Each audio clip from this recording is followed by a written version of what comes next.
Welcome to Adults Only Comedy Berlin. Today we are with Tommy Ferrari. Broom, broom. What is that? Is that like your little Fiat horn? Or? Yeah, honk, honk, honk. Broom, broom, broom. Yeah. Wouldn't that be great if the horn for a Ferrari was like, broom, broom. Or just like, you've got a joke about your surname being Ferrari, but do you have any opinions about Ferrari owners? Like, what kind of person is it? To be honest, I don't really care so much about. I don't even care about cars in general. I feel like it's just something that like. But the funniest thing is like I was talking with this guy the other day, and he told me like, "Oh man, I have a friend who's also Ferrari," and he tried to go to a Ferrari shop and pretend it was one of the Ferrari family And get a discount? And How like, Italian can you be? Yeah, right? How can you... And I tried... I didn't try it, but I want to try now. I feel... Like just to get a key ring. Yeah, exactly. No, I have a joke now because my friends gave me like a little Ferrari for my birthday. So I try to go on stage and do this joke where I just take the Ferrari and I say, size doesn't matter, right? Oh, cute. Prop comedy. Nah, it's fun. It's cool. I mean, I feel like it's the only last name... Like, I think Germans are always nice to me because of my last name. You know what I mean? I went to the Bürgeramt to like do some Meldung, and the guy was like... Just for everyone not in Germany, a Bürgeramt is where you register your address and anything of civil importance, and Anmeldung is registering your address. Yeah. To not be a legal immigrant. So, yes, to be legal. To be legal. Sorry, to not be... Yeah. Then the guy was like, "Oh, Ferrari? Oh, that's like..." And he smiled. Eyes twinkling. Yeah, he was like so happy about it. I was like, "Whoa, that's insane!" Like, and then I was like, "No, but you know, I'm more like a Fiat." I said the same joke to him, and he was like, "Wow, that's how did you come out with it?" I was like, "You know what? I might be a comedian. I might be a comedian. Come to my next show." And then you give him a flyer. Yeah, exactly. That's yeah, like my registration, and you can take a flyer. You can keep that. You can, dude. That's so funny. Yeah. So it's almost like people assume. So there's no like I suppose there's obviously many like common names in. It's like not everyone knows this, but in Japan, Mitsubishi is a classic surname. Oh, really? Yeah. That's actually a fun fact. Fun fact. You can take that. I didn't know about it, but it's the same. Ferrari is like the second most common last name. No way, and you're the first Ferrari I've met. That's so interesting. It's very topical. I mean, I like it. I never thought about it until I moved here. Until I moved to Berlin, I didn't know that was such a big deal. You know what I mean? Like, now I get also my colleagues like all the time. They're always like, "Oh yeah, Ferrari." For example, I do like I work and I do something very fast, and then everyone's like, "Oh yeah, because you're Ferrari." I'm like, I guess. The first time was funny, but like the 10 times you're like, "Stop, dude. That's..." You're like, come on now. Can we be better at like I'm the comedian here. Like you can't keep up. No, that's It's always the worst when someone try to make a joke because they know that you're a comedian. Dude, yeah. You know what I mean? They always like, yeah, that's funny, right? That's funny. Is that? Yeah, I'm good. I'm as good as you, right? I could be a comedian. Yeah, they need some validation. I don't know why. I'm like, I love it when they say you can keep that. It's like, oh, dude. Yeah, my partner says that ironically, but yeah. Oh, you can keep that. Yeah, that'll help you. Oh, when they say you can put that in your set if you want, it's just like, oh. But you know what's the worst one? It's actually something very funny, and you're like, "Oh shit, that's actually..." dude, yes. That's actually a good... Actually, I should not say that, but... Dude, when like you do crowd work and someone is a total like arrogant piece of shit and says something and the whole room laughs, and then you find yourself like 2 months later quoting that and it gets laughs, and you're like, "I hate this, but it is working for me and it is my experience." It's the same with the like roast jokes. Someone roasts you, and then you're like... Actually, it's true. Yeah, I kind of look like that. Yeah. I almost whipped that out the other day because Pat Moore started his set with all his like celebrity lookalikes. And I can't really talk about my celebrity lookalikes because it sounds like I'm just an arrogant cunt. Like do you know what I mean? Like people have said that I look like certain things. So there's a roast joke, however, that was a good combination, and it's sort of been done before. I forget who it was. I think it was Fuck, who did I roast? I think it was maybe Fitz, or maybe it was someone else, but said that I look like a melted Margot Robbie. Oh no, it was oh, that's funny. Yeah, it was Dane Brasher. Yeah, a melted Margot Robbie. I was like, okay, yeah. All right. It's not that bad. Also, like, like I can be a bit melted, Yeah. and it's cool to look like a celebrity and not even have their hair color. You know, like all right, I'll take that. And is that the melted part of it, like the hair, like color? I think the hair, like I think you need to have a physical resemblance, right? And if you don't have the hair color, then it's usually like a less convincing. No. Yeah, true. When I was younger, it was Angelina Jolie. Well, all right. Yeah, and I was But like, always whoa, not anymore. But like melted Angelina Jolie. yeah, maybe let's say melted. Let's just put melted in front of all of them, and I don't sound like an arrogant cunt. Yeah. Do you have a celebrity lookalike? Has anyone said? There is I had long hair for a while, and I had like long beard, and there is like Italian songwriter. I don't know. People would say that I look like him. Who? But it's called Tommaso Paradiso, and he also What has, a name, right? dude. Tommaso so Paradise. good. I feel like every person that's named Tommaso is like as a cool last name now. I feel like Yeah. you gotta have a cool last name if your name is Tommaso. That's nice. Yeah. That's nice. Because I think Paradiso. Tommaso is not I think it's the least sexy Italian name ever. Because I was talking with my girlfriend, I was like, just imagine like Marco, Federico. No, Marco. And you're like, Tommaso, hey, Ma Dio, I do not. The thing is, Marco, I've actually started writing a bit of a. I want to write a joke about it, but it's so specific to me, and I don't know if it's like it's one of those things where it's crazy for me, but I don't think it's relatable for other people. Is that I have these repeated names in my life, and I've almost noticed that when one person with that name leaves my life, another person with that name enters my life and has equal kind of significance. Can you relate to that at all? Yeah. Really? Yeah. Okay. Nice. All right. Yeah, there is definitely. It's like, I dated like two girls with the same name, one after another one. Mm-hmm. And I kind of feel like they were like completely the opposite person. That's also the other thing. It's like completely like, one was very like woke and progressive and like party kind of girl. And the other one was more like church girl, you know. Interesting. I mean, that's Italy. Come on, you gotta date a church girl. All I'm seeing is I'm seeing like porn scripts float in front of me, like church girl, hello, buddy. Yeah. Okay. Can I ask you what the name was? Is that okay? Eugenia. Eugenia. That's a very interesting name. I was talking shit about that name recently. I don't really like it. You know the issue when you date someone and they have a name that you don't like, but you still have to pretend that you like it. You know what I mean? You know? Interesting. I'm trying to think if I've...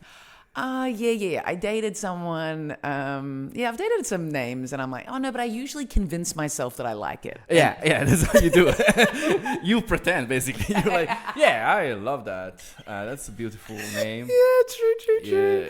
Although most people I have genuinely liked, and I think maybe, I don't know, but Eugenia, it just seems like it's like an uncomfortable mouthful. Yeah. Even if you're saying it in the English pronunciation, like Eugenia, it's like even Eugene. I think the thing is there's a movie from the 80s with a character called Eugene, and he's a real geeky, unattractive nerd, and so I always associate Eugene with like an unattractive character or something. Yeah, true. But you mentioned Marco, and for me, when you're like, oh, Tommaso is not a sexy name, and it's like Marco is better. Like Marco is like an immediate red flag for me because I've dated, like technically dated, let's say 1, 2, 3 Marcos. Oh my God. Okay. I know. Okay. And then the thing is, my ex-husband is Mauricio. Ooh. Sorry, Mauricio. Okay. But still, like the Colombian version or the Spanish version. But that's still Mauro and Marco are still very similar. Yeah. And then I was even dating a guy, and it took me a while to realize that he was from the same family. I didn't even notice Mark. And it's like, dude, these are all the same. And they were all people that were terrible for me. And each one got progressively worse. Although Mark was not so bad. I kept him at a distance for a reason. It's not a competition. It's not. But it was like Italian, Sardo, Sardinian, then it was a Sicilian, then it was a German Italian, which is maybe the worst type. Yeah, probably the worst. Yeah. Probably the worst. He was terrifying. Where in Italy were from? Him, I'm not sure. He was like, I think probably the north. Yeah. I'm not sure which part, but yeah. It makes sense. He was more German than Italian. I love that you went you did like Sardinia, Sicilia, and then like And then like the two islands of Italy, and then you were like, all right, let's go back to the real like The main one. Yeah, the main one. I don't know, with the German though. You have the sprinkle of German in that. Just a sprinkle. I also met a Marco in Bologna who was lovely. Oh, nice. And when I was planning to move to Bologna, I met him, and it was like, I realized I had this huge dream that was really terrifying, and it was all the Marcos in the dream. And I realized if I was going to move to Italy, to Bologna, that I'd probably end up pursuing a relationship with this Marco. And it's like I'm going to be in the same sort of vortex of not being able to grow and not. I don't know. I'm sure he was a lovely guy, but nothing happened. But he was a Bolognese. I'm from Bologna, by the way. I don't know if I should. Shout out to Bologna. Shout out to Bologna. It would be fun. We could have met in Bologna. That could have been. We could have. Yeah. But I moved to Berlin instead. So this dream made me move to Berlin. It was a really violent dream. I was like, I was watching this. The dream was there were these three men, and there was this woman getting like beaten up in a circle by these three men. So she was falling into one, and he was like punching her, and then she fell into the next, and he was like slapping her, and then she falls into the next guy, like in this little weird ring of abuse. And I walk in to watch it, and her mouth is like her jaw, like teeth and everything are completely exposed. The flesh is ripped off, and she's like, "I'm fine." And I walk in to see it, and I wake up. I'm like, I can't move to Italy, and I can't have another relationship with a Marco. That was damn. Okay. Hardcore, huh? Hardcore. Yeah. I feel like I don't know want to do these like gender kind of, but I feel like women have such a like powerful dream sometimes. Because my girlfriend has the same sometimes. She wakes up and she's like, and then she explained me the dream. I'm like, I don't know. I was dreaming about, I don't know, nothing. I don't know. I was like, I feel like such a, like, you know, I don't know if it's like, I don't know, because I smoke weed before going to bed. I think I think it kills my dreams, I think, a little bit. Yes. But I feel like, especially my girlfriend now, she has such a, like, she also sleepwalks sometimes. Interesting. And she wakes up and she starts talking to me, and then she forgets about it. Like, it's kind of crazy sometimes. But I'm getting used to it, so I'm like, yeah, no worries, just go to bed. It's all good. But we were with a comedian that he was telling, Dave Adams. He was telling us about this story about spiders in Australia. How like a guy got hit by a spider in his balls, and how he's like, and she's super scared of spiders, right? She's super scared. And he told us this story, and then like she woke up like the whole night like thinking. I was not sure if she was thinking about the spiders or the balls. I don't know. I was like, I was a bit confused. What was the image in her mind? You know what I mean? Like, I was like, are you scared about seeing the balls bit by a spider or the spiders? I feel like that's a male perspective. Yeah. I don't think she would have given a shit about the balls, honestly. I was really thinking about that more. I was like, or if you go to give some time to the balls and there's a spider there, that would be scary. Yeah. Depends on how hairy the balls are as well, because it might be very hard to see the spider. True. I do have a tendency towards hairy balls, but so we're never gonna go to Australia. You know, that was our outcome. She was like, I will never go there. I was all right. I think there's actually a lot of people who take that approach with Australia, and I understand it. I don't know. Coming from there, I have I'm super desensitized to insects. And my partner, who's Argentinian, I don't know, like, I guess a big city, like Buenos Aires is a big city, maybe the level of wildlife is less because it's such a huge city. But I'm like, he is so affected by insects. Yeah, really? Yeah. Oh, okay. And like, he will kill them and he will deal with them like a man.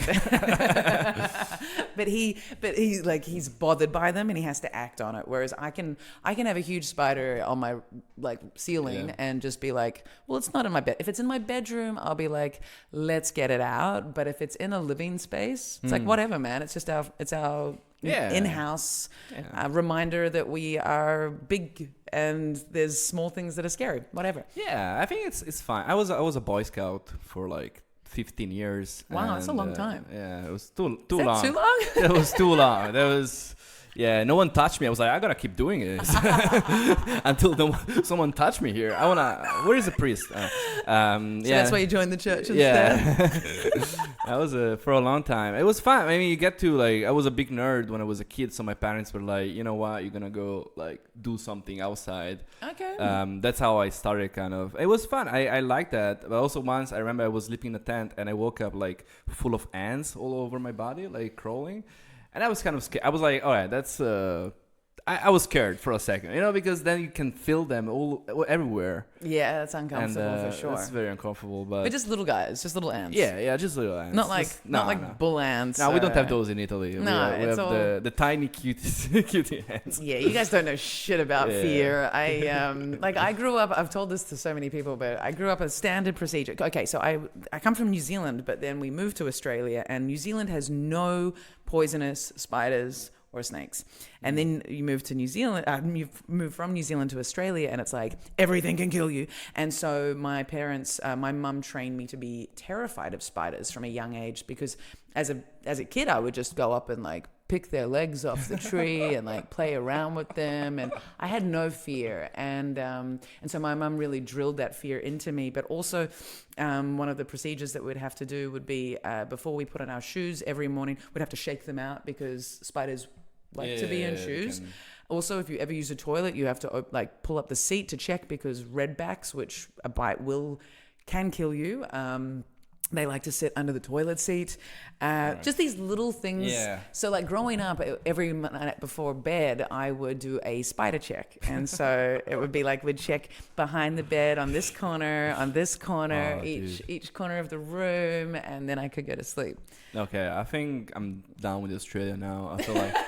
Or you give me like all disclaimers before I go there, like I need like a whole like, I don't know. It's not that bad, but really it's not that bad. It's not that bad. And you're going to have Australians around you who can deal with them. But I guess I have dealt with some very big spiders in my life, and it's like you just get used to it. And I think like, being bothered by bees and flies, and like the number of flies that are in Australia is just crazy. Oh, really? That's what always shocks me when I go back, like just hanging out at a cafe. It's like you were constantly getting flies coming to your face. No, that's annoying. In Italy, we have those, the one that are very like, very loud insects. I don't know, I remember the name. Like, No. Yeah, like the whole day, like, just seems like it's singing. I don't know. Oh, like cicadas? Yeah, that one. Yeah. Maybe, yeah. That's a bit annoying. Cicada. I want to bring up the cicada noise.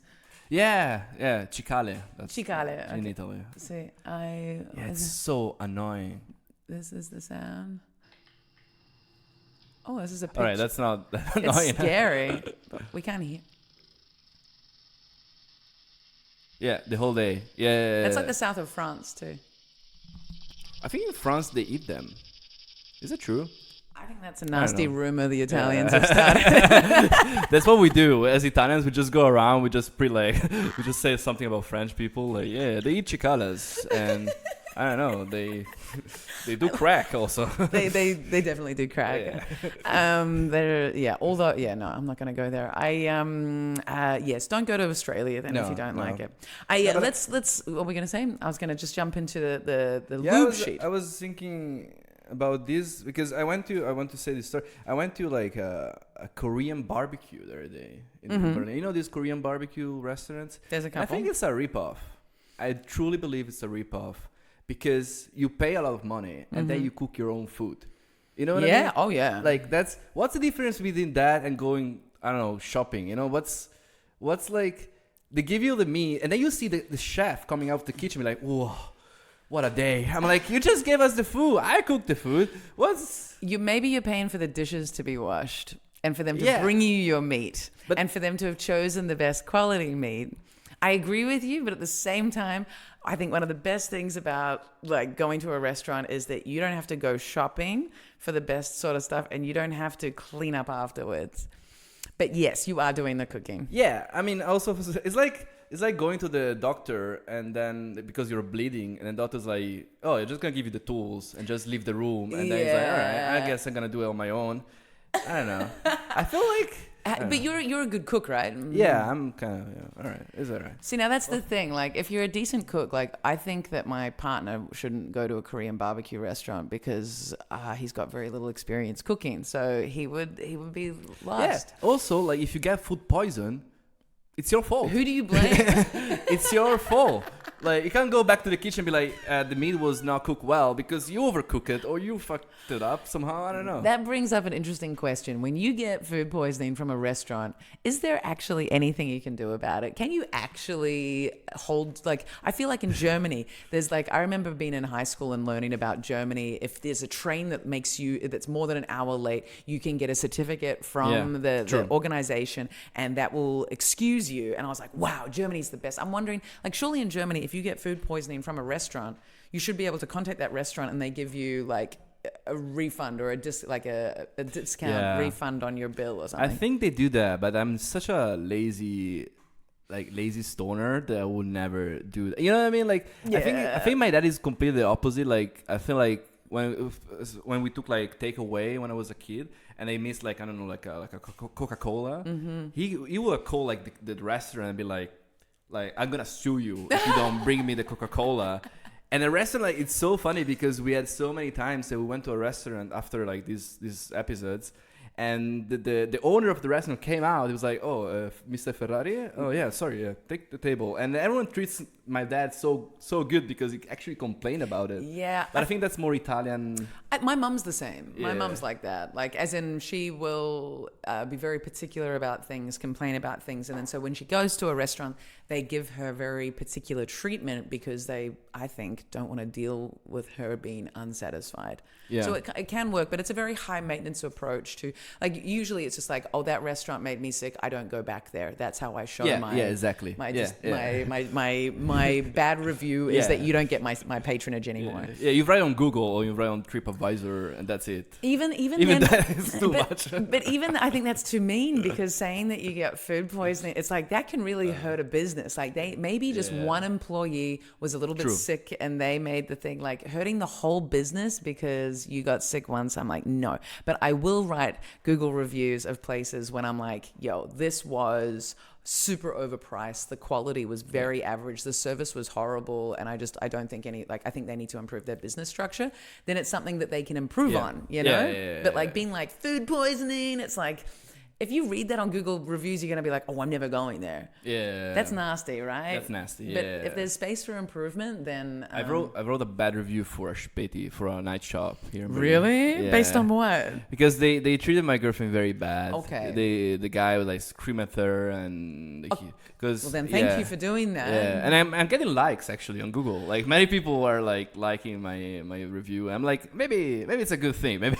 No, well done. Well done. There's a kebab shop right next to, like, it's a kofta shop right next to Kotti that I had one of the most horrific experiences in, where the whole, like, there were like 4 guys behind the counter and they were all like talking, looking at me, then talking, then looking at me, laughing. And I ordered like a bunch of sandwiches. When I paid, the guy then put all the money out, like note by note on the counter, like across the counter, and made me walk down the counter to get my fucking money. And then they keep talking about me and laughing. And when I go up to them, I'm like, hey guys, I really like, in German, I was like, I like your food. I don't understand why you're laughing at me, and this doesn't feel good. And this guy just started yelling at me, like fucking yelling, and not in German. Not that it matters, but like he just said I couldn't respond. And then the bag of food was ready for me. He throws the bag of food down, takes my money from the till, throws it at me. Oh my God. Onto the floor. Holy shit. And I'm like, wow, I picked up my money and ran out. I'm like, I hope they don't chase me. Like, it was super, and I should write a review for that place, but I'm so impressed that you wrote a review for your girl. Thank you for doing that. I have more likes there than my reels, so that's good. That's good. I was going to say, one of my reviews, it's a really basic review for a restaurant in Manchester, I think. It's had like 40,000 views. And like Google tells me, and I'm like, what am I supposed to do with this? Should I be proud? Should I be proud? Like, yeah, I mean, you're proud of a citizen. I don't know, like, you did something good for everyone, I guess. Let them know. It was a really like, hey, it was nice and it was friendly and it was good food and it was good value. It's like 40,000 views. Okay, so like, I hope that means the business is going well. I hope that's all it means.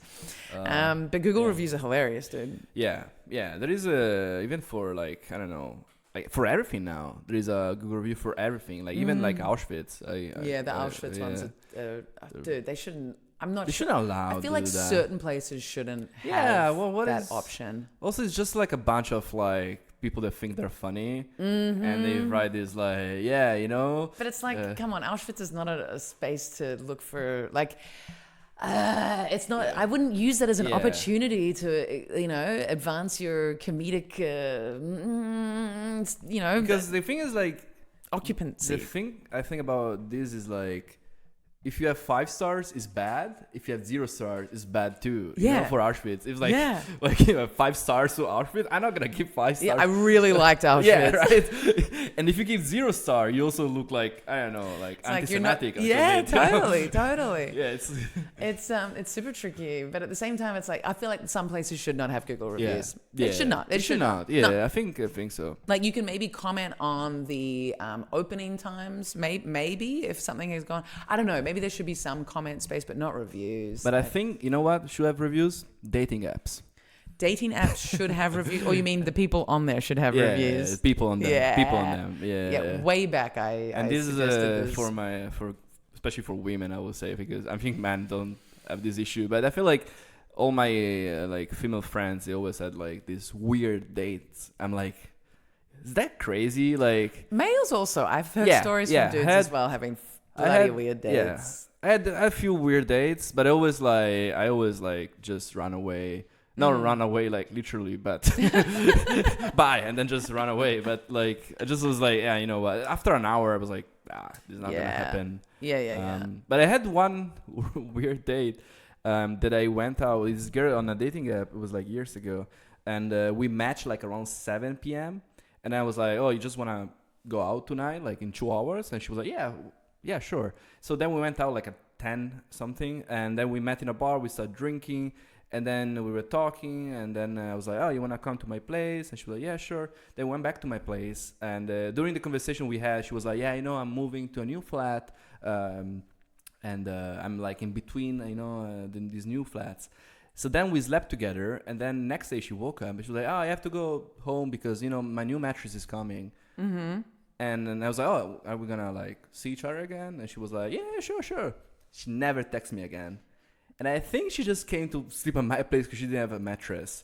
I think that's my theory. She was like, you know what? I have one night where I don't have a mattress, so I'm just gonna go with a random guy, sleep at this place, and then just go back and do a new mattress. Dude, that's hilarious. Yeah, I think it's... And I was like, I don't know. I was like, oh, she's a nice person. I would just want to see her again. Yeah. And then I feel like...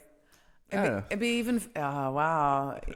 In Berlin, people do this. I think like it's a very either it's a Berlin thing. It could be that, or it's that whole thing of like, I'm not trying to be mean, but it could also be like, why wouldn't she want to see me again? Did she only need a mattress? Like, was it just that, or? I mean, probably I'm completely misread the. No. I don't know, but no. It can, dude. The number of times I've been out with people, and it's like, this is the vibe, and then you're completely fooled. It's so hard. I feel like, I don't know, and I wonder how many times I've done that to people as well, where I'm like, oh yeah, let's catch up again, and then I just completely ghost them, and I just you don't want to hurt someone's feelings to their face. Like I feel like modern technology has made us such cowards. Because it's like we can reject people without seeing the reactions, and that's so much nicer. True. So much nicer, but so much also painful from the other side, right? Because sure, but at the same time, do you really want someone to reject you to your face?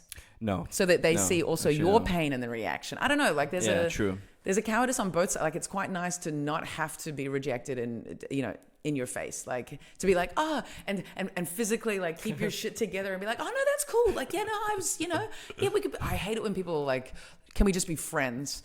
Because I think that's the easy. That never happens. That never happens. Yeah, never happens. We're never on a dating app for more friends, unless you've just arrived in the city, and even then, it's like there's like one of you, whoever has suggested just friends, might not be on the same page and might actually still want to be with you, and so it's probably not the greatest compromise, I would say.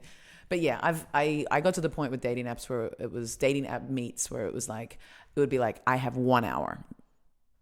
Oh, okay. I can meet you. I've got 1 hour free. Okay. Yeah, because otherwise, because I'm not very good at rejecting people. Like I can, but it's so much harder being like trying to get out of a date when they think they're hanging out with you. And because as comedians, we're very good at talking to people, and so it's like they think it's going well because I'm making sure it's going well because that's comfortable for me, right? Yeah. Which sounds arrogant, but at the same time, like we speak to so many people on a daily basis, so it's a bit of that. But yeah, just a 1 hour window, and once I started doing that, the weirdness of dates reduced entirely because 1 hour is a very controllable. Yeah, space. Yeah. The thing is, like the other person doesn't know who you are, so you can like.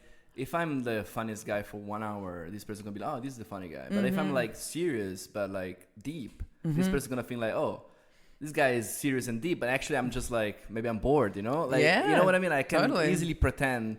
I don't want to, but yeah, you have these kind of dates that you're like, I'm just gonna be nice. Just gonna have this nice chat. I'm gonna try to ask you a question. I'm gonna just try to like, you know, be involved in such a conversation. And then I'm like, yeah, okay, I'm just gonna go. Yeah, but this isn't gonna happen again. Yeah. But I'm always more like, I mean, I don't know if I always like, I don't want to have sex just for fun. Also, when I was younger, so I was like, I was more like, even I could feel this person want to have sex with me, but I was like, nah. Whatever. Yeah. I was just thinking about one of my last dates ish, like it was a few years ago, but this guy who was just like, he was Italian, Fabio. Yeah, Fabio is it's very similar to Marco, kind of. I feel like it's very. Yeah, he wasn't dissimilar to a Marco. He was just like so much like, let's fuck tonight. Like he was just way too insistent about it. And because he was so into it, I was like, I'm not into this. And I think maybe if I'd just been up for any kind of like, let's just fuck whatever, it's like, I don't, if that's your approach, then if you're pushing for it, I'm like, I don't want to, I'm immediately turned off. You know what I mean? Yeah. Don't ask. And then he started begging. And I'm like, oh my God, how much have you got to learn? Like that is the least, like how to make a woman dry. It's maybe begging. Some women would like it, but like if you've said no, like it's not like this fun like dom sub dynamic that I'm trying to create. It's like hey, let's just hang out. But if all you're doing is asking to fuck me, where's the conversation? How are you winning me over here? You know, the funniest thing, we had a podcast with Kat one day, and she had also an Italian boyfriend, and he also begged her to have sex. And I think and now I start to feel it's an Italian thing. Like, you know, when you get two people with the same story, you're like, okay, that's weird. That's a weird coincidence. Wonder if it's the same guy. Yeah. Might be at this point. I don't know. Maybe this guy just dates comedians. You never know. Maybe. Did he live in Glasgow? I don't know this detail, but it's so funny. Like, she just literally told us basically the same story. And I was like, wow. But boyfriend? Like they're together? No, it was like on a date. It was on a date, something like that. And also like she wanted to leave and he was like begging her to stay, something like that. So uncomfortable, man. And it's so crazy. It's cringe as fuck. It's like, how is that a strategy? Yeah, that's I don't know. Like you could be like, you could do it smart and be like, I would really like to, you could do it smart and propose this thing of like, I would really like to have sex with you. So what can I do for you that would make you want to have sex with me? You could do it like, that's less begging. That's like what would it take? I would really like this. Yeah. I will kiss your feet. I'll wash you in a bath. I'll do whatever. like tell me what you would like and give them space to answer. I feel like these boys that are begging, they're not even listening. Yeah, definitely. I mean, they're not. Yeah, they're just like, I don't know. That's their last card, probably. That's their last option. But that's sad. That's pretty sad. That's pretty sad. That's pretty sad. But Italians, I don't know. I stopped dating Italian people ever. I can say this story. I think it's a bit, I don't know. Whatever. Fuck, I will say. I stopped dating Italians as well. But tell me why you stopped dating Italians. So last Italian girl I had, I met her here on a dating app, but she's from Bologna. Mm-hmm. And we went to the same high school. But we didn't know each other. Mm-hmm. She was 10 years younger. No, I'm joking. No. 2 years older, by the way. Ooh, progressive. All right, you see? No, she didn't know me, and we had this date, and it was alright. I mean, I was like, I didn't feel like it was going good. You know? Yeah, not super connected. But then, like, the sex was very good. You know what I mean? And we started having a lot of sex. a lot of sex, and then after a while I was like, you know what, I'm done. I don't like you that much as a person, you know. Shout out. I hope she never listen to this. And then what happened? Then we stopped talking, and she started texting me so much. No. Like it's insane, and I didn't answer for like weeks, months. Right? Eek. And what was the content of the texts? Oh, I listened to this song and it make me, I don't know, I think about you now. Was she sharing like Spotify links? Oh my god, I hate that so much. Yeah, and then a lot of audio, like voice. Dude, something. Audio messages are a bit of a red flag for me. Just for you, I will show you very quickly. Show me the extent of the. How many messages? Oh, scrolly. Okay, you were responding there, but there's a lot more of her. Holy moly. Yeah, there was a lot. I mean, it was alright, but the thing is that... But it's imbalanced. Okay, yeah, wait. The part... Okay, then I stopped talking with her, right? And then, like, my brother, that he lives in Bologna, he texted me one day and he was like, oh, I'm going to this party and I'm in this group chat on WhatsApp and there is this girl that I thought she lives in Berlin and I think you... talk about this girl, right? I was like, yeah. And he was like, oh yeah, I'm gonna give her a ride to this party, whatever. Okay. If you'd stopped the sentence there, I was like, okay, that's an interesting way of saying you're gonna fuck her. Yeah, exactly. Ferrari. So then they went to this party. They started talking apparently, and then they kind of became friends. And then 5 months later, right? I came back for Christmas, and I'm talking with my brother, and This is your brother, okay. Yeah, I was just about to leave to go back to Berlin, and my brother looked at me and he told me, you know what? I had sex with her. And I was like, all right, that's weird. Like, that's kind of weird. You know what I mean? I didn't know how to react to that. And then I just laughed and I went to the airport. And I was like, on the flight, I was like, I guess I'm okay with this story. I don't know what to feel about it because I never been in a situation where this girl, like, fuck also my brother after me also. Like, what's, like... I wonder what her notes are. Yeah, right? Everyone is thinking about that. Everyone I told this story, like, who's the best? I have been with a few sets of brothers. Really? That's why you're not shocked about this story. Yeah. How was it? Wait, let me ask you. Did you have sex with the younger first and then the older, or was older? It was you. The first time it was older and then younger, and then the second time it was younger and then older. Oh, that's fun. Older, the younger, and the younger. And older. Yeah. Yeah, and I don't think I spent that much time thinking about it. Honestly, it was more like if you like a gene pool, why not enjoy it? Yeah, I felt like in this case it was kind of like a revenge. This sounds like that, right? Yeah. Because I stopped talking to her and I kind of like ghosted her, and then but yeah, I mean, it's not the first vagina I share with my brother. Okay. No, because my mom. Don't talk about sharing your mom's vagina with your brother. That's horrible. That's so bad, man. It's very bad. I should not say that. To be like, I've shared a vagina with my brother. It's like, okay, yes, I get it, but it does sound like I've been penetrating it as opposed to exiting it. It's so nasty. Yeah, it's so bad. This is the only joke I found about this story. Oh man, my a little bit of a joke or just a funny fact about the first set of brothers that I didn't fuck both of them, honestly. I think it was just more like fingering and the hand jobs. It was in high school. Okay. Yeah. And so, but what was interesting was both they were the sons of the local gynecologist. So I think maybe that's why I was attracted to them. It's like a Trooper 1. It was like a discount. Or I could have gotten all three. You know what I mean? All three could have been inside me. That would have been great. That's very funny. And then the second set of brothers. The second set of it sounds fun. It's terrible. It's terrible. But there is a thing where and I do wonder how much, like, it could have been revenge, but it could also be that, like, there's a similarity in brothers, and I quite like dating men who don't have brothers because it means there's because you're safe. They're safe. You know what I mean? Like, they're safe. I'm like, God, I just hope their dad isn't hot. No, but usually brothers are there's a little bit of a conflict because they will have a similarity. Yeah. And that similarity, you know, if you're attracted to one, you're probably going to be attracted to things of the other. And that can be quite Yeah, it can fuck with your head. Yeah. I mean, me and my brother were very similar, so he's just like taller than me. That's. Oh, damn. Yeah, I know. All right.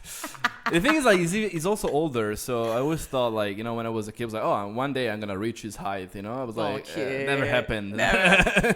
And I think it's never gonna happen, probably. Probably not. I think it's past growing time, Tommy. Yeah. That's actually, I think I'm shrinking. Shrinking a little bit. Yeah, that might be happening. I wonder if I'm shrinking too. No, I'm not shrinking yet. My mum's shrinking, so I'm getting taller for her, which is kind of cool. But it's a weird, you're like, our parents are like shrinking so quick, especially if you don't see them like every day, you know. It's just like so weird how they become small and how much older they like. My mum still looks good, like but they do. I don't know, I've seen them a bit regularly, but when there was like a patch from like, I don't know, there was a pandemic period where it was hard to see them or something, and it's like 2 years and boom, that you're like, whoa. It's scary how they age. But I guess we're aging too, like, I don't know, depending on the lighting of whatever photography, it's like, oh, I'm definitely getting old. How old are you? 28. 28. Okay. Yeah, I am 11 years older. So. Yeah, that's You don't look like though. No, stop it. You look a bit older though. I look a bit older. There we go. It depends on the day, really. As I dust my cocaine covered table. No, I don't do coke that much. It's so funny. To connect to the next topic, I was with these people, random people, my girlfriend's friends, at 4 a.m. in the morning, and they were like all doing cocaine. They were like smashing cocaine, and I was like, I don't want to do cocaine tonight. So I was just like chilling and smoking weed. And then this girl, like, she just stood up, very like I think she was lesbian, very like woke, progressive girl. You know, she came up to me. She told me like, why do you think men rape? It's a good topic. And she literally looked at me. She was, what's your opinion on that? At 4 a.m. I was like very high. I was like, that's such a coke mind versus stoner mind. Yeah, right. It's a very. Oh my god, that's so confrontational, and it's like. It's very direct. Also. Were you? How close is the friendship? No, I didn't. I never saw this person before. Wow, that's almost aggressive too. It's like looking at. I don't know. I feel like cocaine can breed paranoia, and so can weed. So I just wonder how much she was looking at you being like, who's this rapist in the room? I also, my girlfriend, she tried to answer the question, and this girl was like, no, I wanna hear a man. Oh, wow, yeah. I was like, what's happening here? Why did they put me in the corner? The spotlight is on me. Well, the why, I think, can be answered pretty quickly, but the how is a bit brutal. And I totally, it's interesting. The question though, what did you say? Do you know what you said? Yeah, I said like, I think of course comes from like education, but also I think there is a lot of, I don't know, there are many reasons. There is not one reason for it. I think there are many reasons, and I think right now we just watched this documentary, like the Manosphere, whatever. Yeah, I haven't watched it. People are talking about it. Yeah, it's popping up on Netflix. Yeah, it's fun. I mean, it's fun. It's not fun. It's not fun. Sorry, it's very interesting because it really shows you like all these like influencers right now, all these people that they like push this kind of like information that they're very bad and very and the worst thing about this documentary is these like young people. That they follow, like these guys just walk in the street and you see this like group of like 14 years old going to them and be like, oh man, can I take a picture? You're fucking great, you know, I follow you, I follow your. That's what's scary. Yeah, and that's the issue because people now have access to too much information, and everyone can just post something and pretend that what he says is right. It's fact. Yeah, it's a fact, and that's not a fact.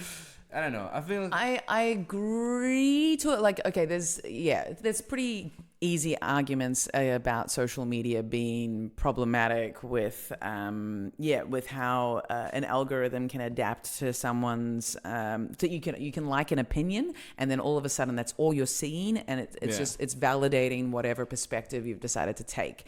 That's problematic. I think that is. But access to information, what I hadn't thought about is like teenagers, if they feel like they're weird and like misunderstood and they believe in whatever, they can find a group of people that reflects that, which again, echo chamber can be a little bit problematic, but it can allow people to find different perspectives because everything's there. But once the sort of I'm not technical, but once the algorithm's kind of in motion and you've been exposed to one thing, and because it is presented as fact, and because, but that's for that reason, like Instagram, you have to be over 16, right? But TikTok still exists, right? And YouTube, and there's so much content that's being presented as fact, and there's so much hate. And the problem also is that social media works the best, like prefers extreme views because that has the most engagement, right? Sure. So yes, bad.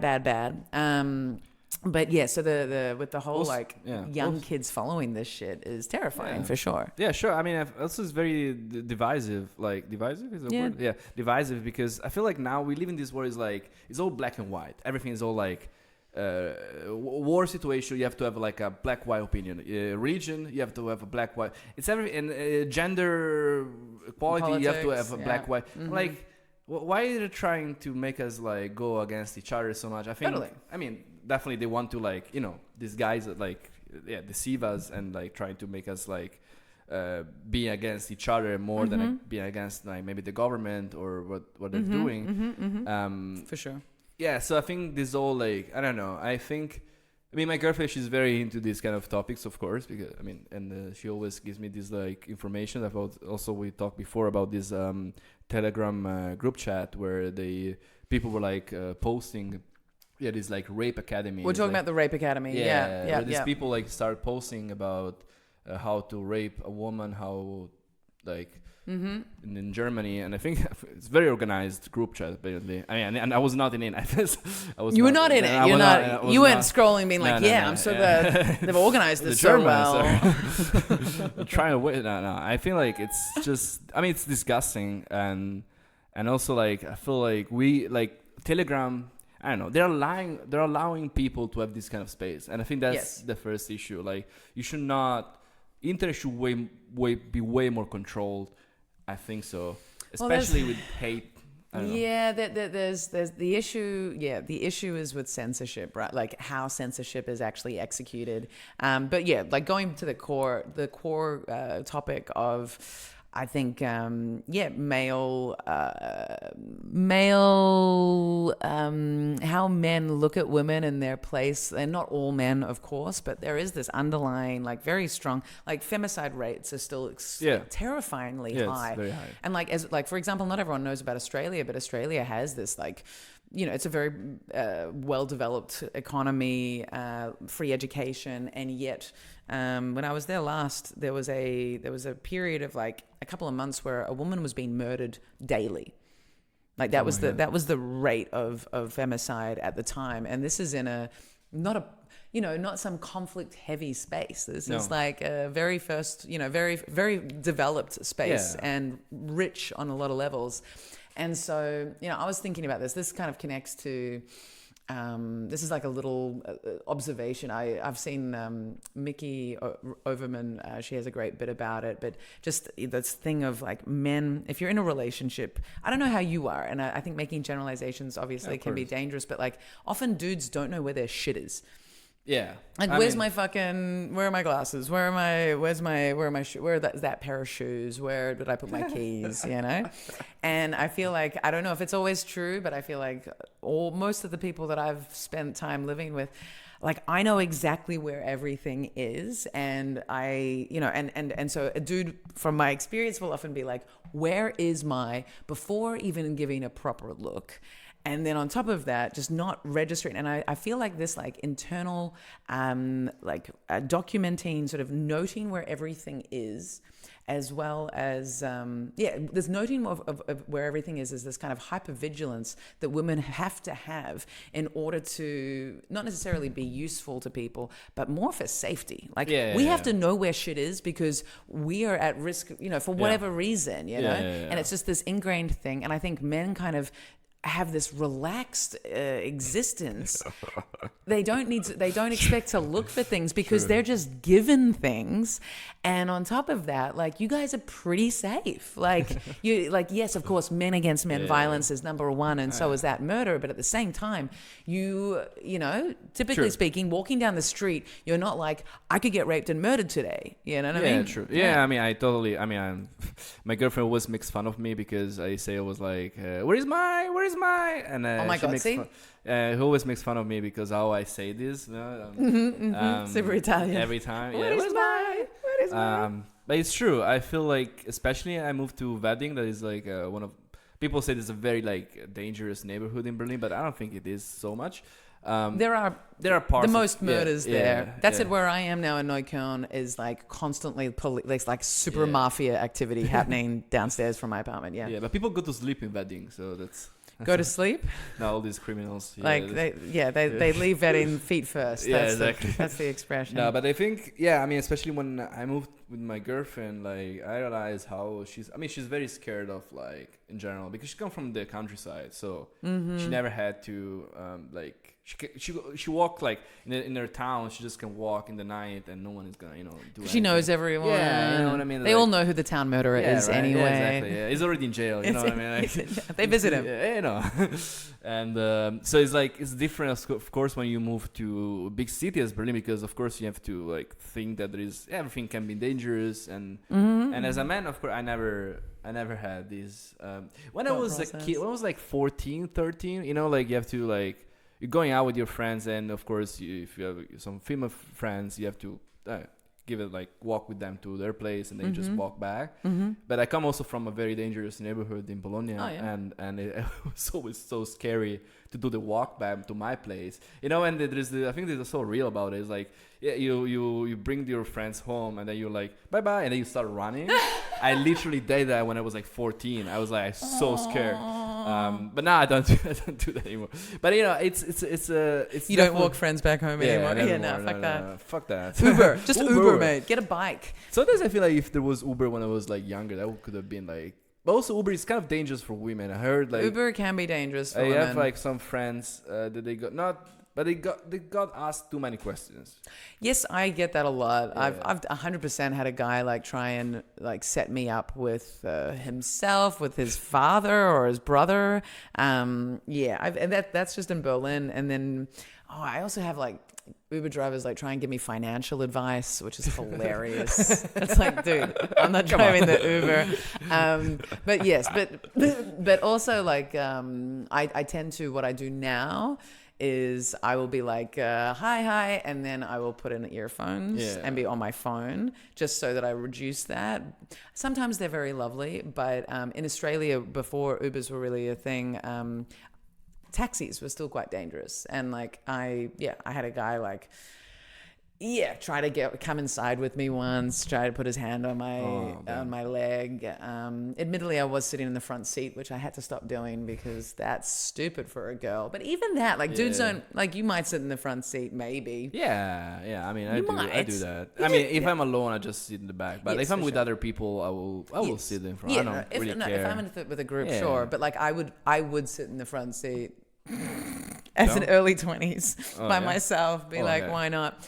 Yeah, that's great. Yeah, that's great. I don't know why the fuck I did that. And then on top of that, I would also have a habit of going like, can I pay you a bit extra so I can smoke in the car? And then I would also say, once I finish my cigarette, be like, can you wake me up when you get to this street? And I used to do that in my early 20s, and obviously... Wow. Yeah, that's insane. That's insane, right? Like, if you say that to someone now, it would be like, whoa, what? How are you still alive? I know. How did I never get raped? I don't know. Or murdered, or thank God. But yeah, I did some pretty crazy, stupid things. It's so... I mean, of course, it's disgusting that you have to be, like, you have to... think about that. Yeah. And I think I think there should be, now I think these all like apps are getting more used like for women. Like, what do you mean? I mean, now you can also share your location. You can like, even on Uber, I think you can like.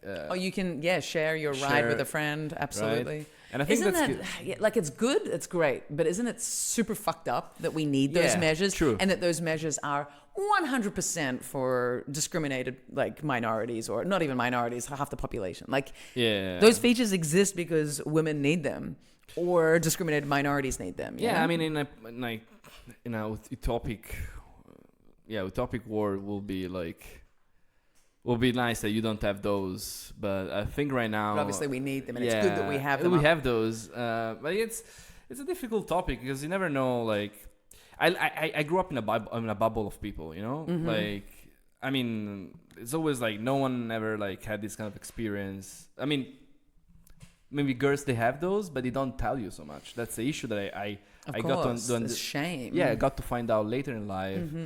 It's the same with miscarriages. Like no one, like I didn't know until like a certain age that most of my friends actually had miscarriages or abortions, and they never told me about it because I don't know. They just because no one wants because society tells you it's not a topic to talk about. But I'm like, you can talk. I mean, I'm not gonna judge you. I'm like, that's. But also, how does it come up? You know, like having an ice cream, be like, you know what?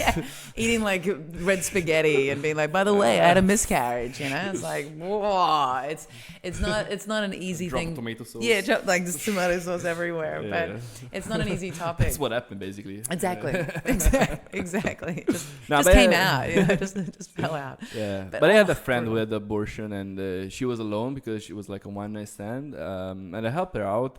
I spent the whole day with her when she took the pills. You know, the whole. It was tough. Not tough. It was really hard for Tommy. It was really hard for me. Men have it so hard. Yeah, it was tough for her because she got very like crazy. Like in a way, she was like such a roller coaster of emotions that you don't even know what to do in the moment. You're like, she gets like very sweaty, and then she was like very like upset, angry, and then she was like telling me like to fuck off, go home. I was like, no, I'm just gonna stay here. Good work. Help you out. But it was also, you have to pay for it. That's the other thing. Like it's like 500 euros for it. And I didn't realize it was 500 euro. That's insane. It's very high. So it's not covered by health insurance. Yeah, this stuff are fucked up. Like, especially because as a man, I didn't know about it until I met someone that had that. But girls, they know about this sometimes. Most of the times, they already know about this, and that's crazy. They have to go through all these kind of like, kind of things that man we don't have to care about at all, and just like and that's why it still shocks me looking back, just how resistant so many men are to using condoms. And I like, number one, you know, sexual health. It's like, I don't know where you've been. You don't know where you've been. You don't know where I've been. Let's not spread whatever we might have together, okay? And then on top of that, but more, even more so, fucking pregnancy, dude. It's like, how dare you not think that that's an important measure to take? Like, do not suggest that pull-out's enough. Do not ask me where I'm at on my cycle. Like, just take responsibility. You know, it's it's shocking how bad it is. And then I had the other way around. I was having sex with a girl once here in Berlin, and she took out the condom. Dude, I've heard of women doing this, and I just think that's the most insane. Like I know of women doing this, and I get it. It's the other side of it, but it's like. Yeah, it was a bit crazy. It's just bad behavior, right? I broke up with her after. Yeah, good. Yeah, it was kind of weird. I was like, no, like that's not gonna happen. You know, I don't know. I got used to, like, I'm always been used to a condom in general. Yeah. So I've never had like issues with it. So like. Some dudes are really... But I had a male friend who was with a woman, and she, when they were like a bit drunk, she took off his condom and like didn't tell him. And like he was a bit drunk, obviously. And so he was like, I don't know, maybe like... Who knows what act was going on for him to not notice that the condom had been removed. But it's like... That is so like that's so... It's so disrespectful. It's like it's totally crossing boundaries, and it's like... This person's body. Like, it's their choice if they want to chuck their semen in you. Like, you need to check that that's okay. Yeah, definitely. Oh, it's so bad, man. That's the worst behavior. I'm trying to think of something funny about it, but it just makes me super angry. It's like very upsetting. People not respecting boundaries is just, it's like, obviously, and it's great that you immediately broke up. That's awesome. But like, my friend was like, what should I do? I'm like, dude, there's a problem here. Like, there's just like, Yeah, I don't get it. These all like things like people. I don't know. Like just be. I don't know. Just be respectful. You know what I mean? Like Yeah. we're all human beings at the end of the day. Just fucking. Like how ask something. entitled are you to think you can make a choice about someone else's body? And yeah, I suppose that loops back around to rape, but it's just like this entitlement and aggression and did you see the post about that German crime unit head of crime unit saying it's actually that women should avoid relationships with men if they want to avoid femicide and assault. Insane. Isn't that crazy? It's insane. And that's Germany, right? That's not like a place where you're like, oh, like there are countries where domestic violence is just like one in every second household a woman has, you know what I mean? Like Italy. I was going to say Turkey. Just when I lived in Turkey, like the rates of domestic violence just reporting was so high. Yeah, and then everything that isn't reported. In Italy, is it super high? Really? I think it's it's not high, but I think because it's not reported as much, and because I think police don't really respond. Yeah. Yeah, my Italian boyfriend was the most like my ex-husband who was Colombian was violent, but the Italian partner there was some like he like pushed me like really hard into some bushes once. Yeah. Like it was embarrassing more than anything. I was like, how I know about that? Yeah, sure. Yeah, that was my brother actually. Yeah, Marco. Yeah. Fucking but it's, he was taller. All right. But yeah. I'm not even that sure about it. No, you're not. No, you're not. I'm just, you mentioned it. But yeah, I don't know. Fucking domestic violence is just crazy to me. It's crazy. I mean, we need better education. Yeah, we need that. We need men, they're just like, guys, fucking play video games and don't go rape. I don't know what to say. Yeah, I don't know. Or just like work on yourself. Yeah, probably that's better. Just work on yourself and then talk to women like they are your like they are your friend. Yeah. And see them as just another like I don't know how people see people as like different genders. It's like you treat everyone the same, man. Like what the fuck is that? Like that's the issue. I think like with many men, most of the men that they look like a woman, like oh yeah, I could have sex with her. You know, that's the first thought that everyone has regarding a woman. I'm like, just maybe she's an interesting person. I don't know. Maybe she can just talk to her. Yeah. Or maybe, exactly. Yeah, just like have fun. I don't know. Like, why does it need to be about sex? Sex related, yeah. Like when I go clubbing with my partner, the number of times dudes will come up and just be like it's just like, where are you from? And is that your boyfriend? And it's like, does it like how? If you want to talk to me, let's have a chat. But my relationship situation has got nothing to do with you at this point. Also, where are you from in a club is such a stupid question. I'm like, right. What's gonna change here? What are we gonna talk about? Yeah. Like, then I tell you from Italy. Yeah. Now I've been to Rome. I'm like, wow, really? Amazing, man. Oh, New Zealand's far away. No shit. Like, it's so boring. Yeah. So that doesn't happen at the good clubs. Okay, that's just at the Sisyphus shitty. don't happen there. I think a Sisyphus. Everyone's like, I don't know. It's a real mix, isn't it? Yeah, I was at Sisyphus last Sunday. That was pretty fun. I haven't been for pretty fun since New Year's. Actually, I was there like the week of New Year's. Oh no, that was the year before, or was that this year? I think it was this year. Yeah. Yeah, Sisyphus is just. I took mushrooms. I love mushrooms. I'm such a shroomy guy. I love shrooms too. I haven't taken them for a little. I go through little periods of in and out because they're a bit of an emotional commitment. Shrooms. True. Like you need it's the one drug. It's the one drug that won't fix your emotional state. It will amplify it. True. Yeah, I'm going through this now because I had like a little time of my life. I was kind of not sad, but I was like kind of. I don't even know if I was bored out, but I was just like depressed a little bit. I think. And out of like creativity, and I was like feeling like I don't know many feelings, and I was like, I'm gonna take mushrooms, so I'm gonna feel better. That doesn't work apparently. Actually, it trips you out way more than before. Yeah. And then you just like in this spiral. Bubble. You spiral. Yeah. Yeah. You spiral into the mycelium underneath. You go deeper into your concerns. It doesn't lift you out. That's the one thing with ketamine that I do like. In small, not in bloody English usage doses. Oh my god. No, but in small doses. It's the only antidepressant that doesn't increase or just give suicidal thoughts. Like it's the only one that will not do that. So a little bit of that's good, but yeah, shroomies are fantastic. Yeah, they're very good. Also, like, I mean, the Sisyphus was like, it's so fun, like, just to be in this club, because it's just like, it's like fusion. It's like festival. Yeah, so it's like a playground for adults. Yeah, exactly. Yeah. I do really like. So nice. I do like Sissy. It's much better in the daytime. The last time I was there was nighttime in fucking December or January, and that's kind of it's a bit brutal. It's not super nice. But I was thinking about this about clubs, like, because I feel like in Berlin you need like a dress code for clubs, right? Yeah. But you don't need a dress code for work.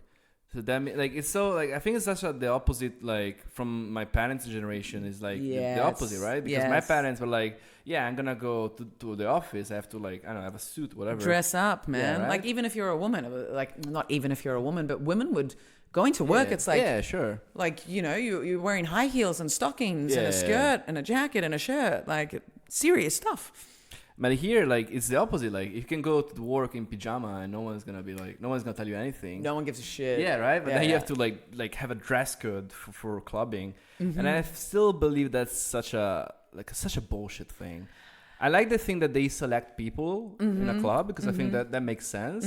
But I think the dress code, I'm not sure. I mean, it depends on the club, right? So when it's a sex club and there's you need leather, lace, or PVC or whatever, or latex, then yes. But I think I don't know. I actually don't believe that Berlin has a dress code for clubs except for the sex clubs. I don't think there's a dress code. Like I've been in Bergheim, like it's not a brag, but I've been in Bergheim wearing like white denim shorts and a white top. Oh, okay. And sneakers. I've been into a lot of clubs where, like, the last time I was there, I was wearing like light blue jeans and like a pink top, and like everyone else was in black, and I'm like fucking sheep. Like they, you know what I mean? Like you don't have to conform. Yeah. It's like I think it's because there is this reputation and this fear of being rejected that people start conforming to some kind of dress code, and it's like, okay, don't wear crap. Yeah. Don't wear super casual shit. Like look like you're there to appreciate like a music venue that's for electronic stuff. Like do have some kind of style, but there's not like a set dress code at all. Yeah. I mean have a personality. That's what it's asking you to do. You have to have a nice face. I feel like not like a safe face kind of. I feel like some people get rejected because they just, I don't know, they look too, I don't know. I think if you look like you would have a great time at a sports bar, you're not going to get into a club. Yeah, exactly. Yeah. You need to look like you know where you're going. You need to look like you understand what activity is going on inside, and you have some appreciation for aesthetic, like personality expression. Yeah. Yeah, you have to be less formal as possible, I think. Also, like you have to be very quiet and chill and be energy is very important in the line. It's like, don't be talking loudly. Just be relaxed. I got rejected from Berghain. I think it's the only time I got rejected from a club. And the funniest thing was there was no one in the queue. Yes. So it makes you feel like, oh, they really picked me. They're really But you can flip that and you can be like, they aren't letting anyone in right now. True. You could flip it like that, because I've also had that happen. I was walking with Gori and Maya, and after we'd been partying at Urban Spree, and then we came and they were like, should we just try to go into Berghain? I was like, yeah, sure. And there was no queue, and we walked past, and as soon as they were like, no. Oh, okay. And I like to think it had nothing to do with me. Nothing to do with the dress code. Exactly. Yeah. So I think, but also if you're talking loudly and whatever, but that when you're the only person in the queue, I think you can palm it off as it wasn't you. It might have been where they're at. Yeah. Also was another guy. So I think if you go true man to a club, it always looks weird. I don't know why. That is a gay club, though. It's a male gay club, so it could still work. True. Berghain doesn't operate like that for sure. I don't know. But we still have. I'm just wondering quickly if there's anything I wanted to talk about that we haven't talked about. Where we talked about that. No, I think we should wrap it up. Really. Oh yeah. There we go. We need to. The camera is done. Nice. All right, sick. Well, then we can just finish it off with. Audio. So let the people know where they can find you. Oh yeah, on Instagram, Tom Ferrari comedy.